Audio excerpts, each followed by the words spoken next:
If you ask me the two things that'll make a great leader, hey, one is consistency. What folks see is what they want to get from you. They have to know there's no BS. You don't tell them one thing one day and then do something else the next day. Coach Landry was the epitome of consistency. What you saw is what you get. They have to trust you to walk the walk. Now the second thing, enthusiasm. It's infectious. And it starts with a love of what you do. Look, when you are truly emotionally invested in your objective, the enthusiasm, hey, you can't hide it. Now me, I'm a little different. I wear my emotions on my sleeve. And whatever you do, please, find a passion. Get excited about it. Consistency and enthusiasm will define your legacy as a great leader.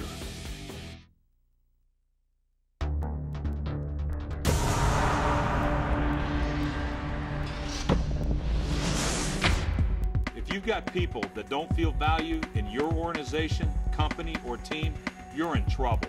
The business world is more competitive than ever, and the NFL is one of the most competitive environments in the world. There are only 32 teams vying for the best players, the best coaches, and the best support staff. You have to maximize what you get out of every single member of your team.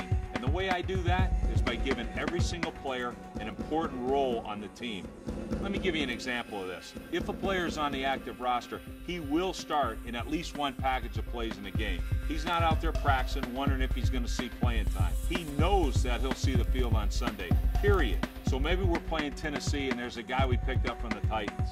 He's from Wake Forest, so we call the package he's in the Wake package. We may only call that one or two plays in an entire game. But how do you think he's going to play on those one or two plays? That package has special individual significance for that player. He will give his best effort knowing that his performance is going to affect the outcome of the game.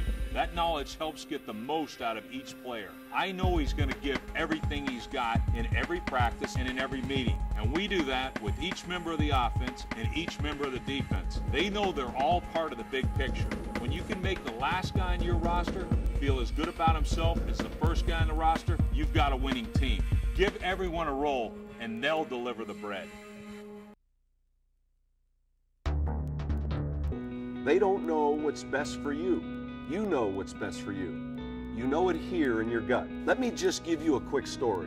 When I became head coach of the New Orleans Saints, I knew we needed a quarterback. The quarterback is the pivotal player in any football organization. Now, getting a good quarterback, that's the trick. We had a high draft pick, but the record of success for quarterbacks drafted at the top of the first round was a little scary. So we set out to get a free agent. We went after Drew Brees. I tell you the honest truth, for a while I thought he was headed elsewhere. And maybe he wanted to sign someplace else. But Drew just had shoulder surgery.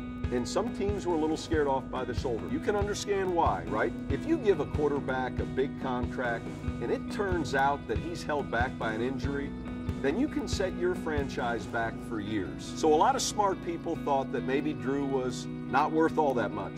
A lot of really bright folks thought that we shouldn't pay up for him. We could have listened to those people. No one would have blamed us, and that would have been a very safe thing to do.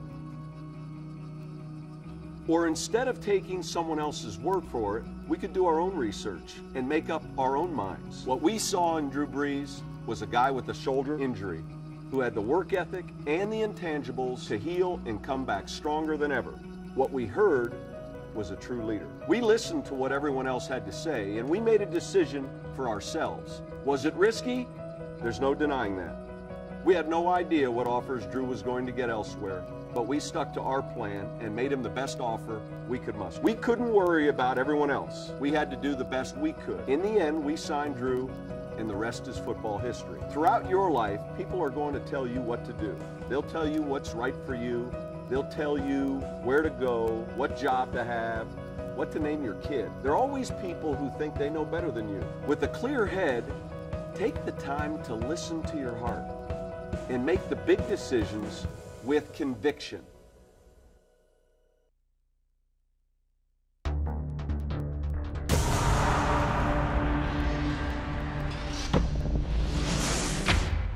Here's some sound advice. Do it your way, because if you do things the way somebody else tells you to do them, doesn't work out, hey, you're going to kick yourself.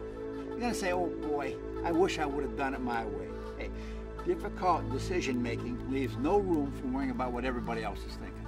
On the contrary, you need to act with conviction. Trust in your ideas, believe in yourself, and execute with confidence.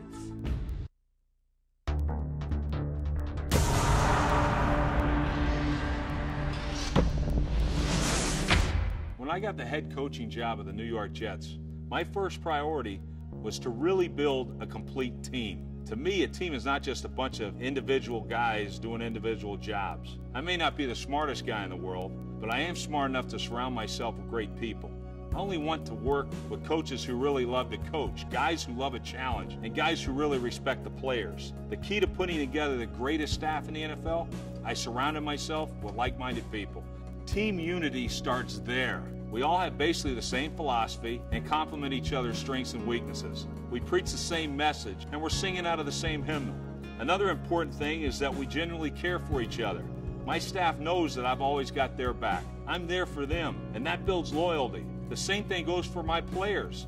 One of my favorite sayings is, players don't care what you know until they know you care. I make sure my players know that our entire organization is behind them 100%. We are committed to every single one of them. Once they understand that, they begin to trust me and they believe my ability to make the right decision for the team. Team is about respect and relationships, period. I told everyone to wear their Jets gear. Show it off. We're damn proud to be New York Jets. Being a team isn't some chemistry class. Hell, if it was, I'd probably flunk it. We've got guys with different religious beliefs, different colors. We've got good-looking guys. We got some ugly ones, too. They all don't have to like each other, but they do have to respect each other. You have to have one common goal in order to truly be a great team. Our only goal is to be the best at what we do, and in the NFL, that means winning the Super Bowl. Everybody has to have goals, things they strive to accomplish. And as long as those individual goals add up to the team's goal, everyone will be successful, and the team will win.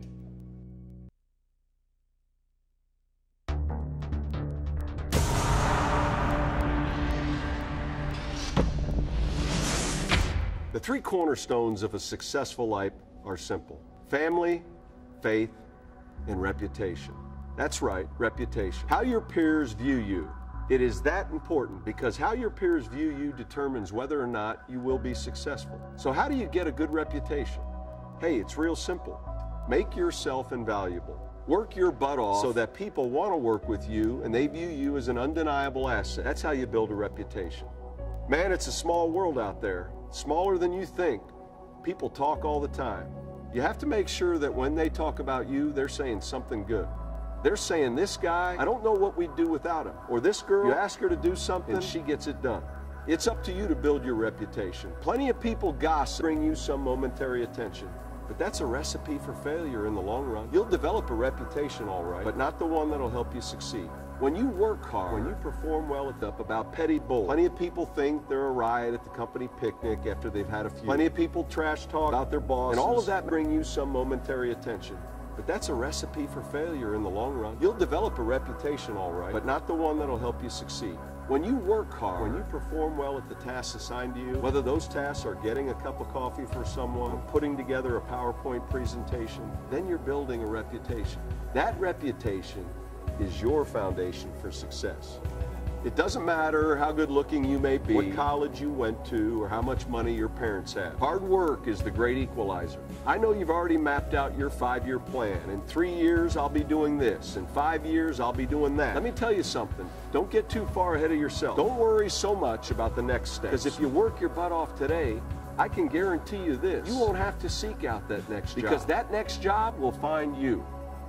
Heck, I always wanted to be a college football coach. That was my plan.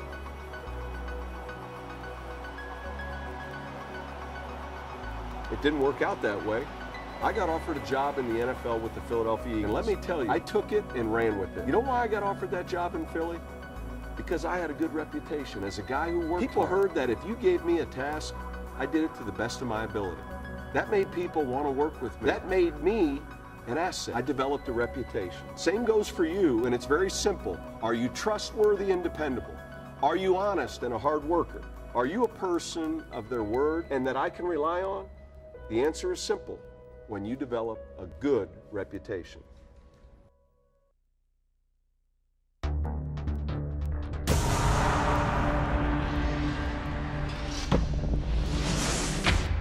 The 1985 Chicago Bears won a season. Everybody's telling us we're the greatest. We're 12-0. We go to Miami, we play the Dolphins in week 13. Everybody's talking about going undefeated. so we'd have a chance to share the spotlight with their 72 team that went 15-0. We should have seen it coming. It was a predictable trap that made us lose focus on our ultimate goal. We ended up losing in a game 24-28, but it helped us. You know why? We realized we weren't invincible, and if we wanted it, we had to go get it. We rolled up our sleeves, we went back to work. That loss probably fueled our run to the Super Bowl. A little humility can go a long way in sharpening your focus on the ultimate prize, which is victory.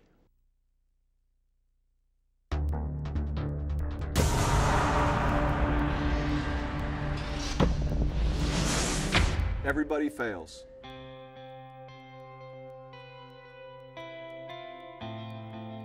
Everybody trips and stumbles once in a while. That's life.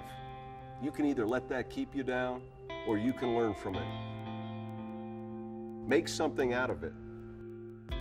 Look, I was the offensive coordinator and I called plays for the New York Giants, but the head coach took that responsibility away from me. I was demoted. Did I let it keep me down? No way. It ticked me off. I learned from it. I thought about my mistakes, and I was better off with my next job at the Dallas Cowboys. There is no perfectly smooth path to success.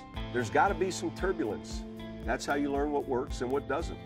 If you lose, if you stumble, you have not failed. The real failure is if you gain nothing from the experience. Use failure as a gateway to success.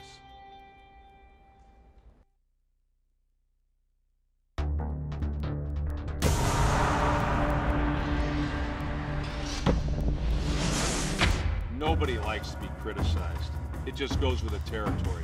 If you're the head coach of the New York Jets, being criticized is actually in the job description. My agent tried to have it removed, no dice. There is such a thing as constructive criticism. That just means somebody is talking to you nicely while they're schooling you on what you did wrong. As a football coach, I have to criticize, scrutinize, sometimes pulverize my players when they don't execute a play properly. As football players, they all know that it's just for the good of the team and not a personal attack. Dealing with criticism in the workplace or in life ain't easy. Try to learn from it, no matter who it is coming from or